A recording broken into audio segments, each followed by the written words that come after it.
शोषयती मार्गा. अरे काय सत्याबाई, अहो सुनबाई घरात आल्या तरी तुमच्या चेहऱ्यावर ही उदासी का?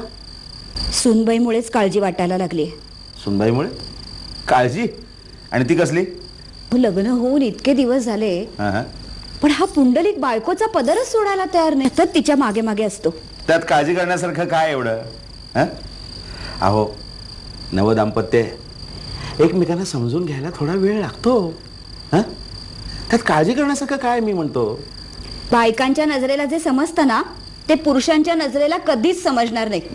काय मोहिनी घातले या पोरीनं कोण जाणे. ती आल्यापासून हा घराबाहेर पडायचं नावच घेत नाहीये. मग बायकांना ना सतत कोणती ना कोणती काळजी करायची सवय असते. नाही म्हणजे बघा, तो बाहेर जाऊन लोकांना त्रास देतो ही आधी तुमची तक्रार होती.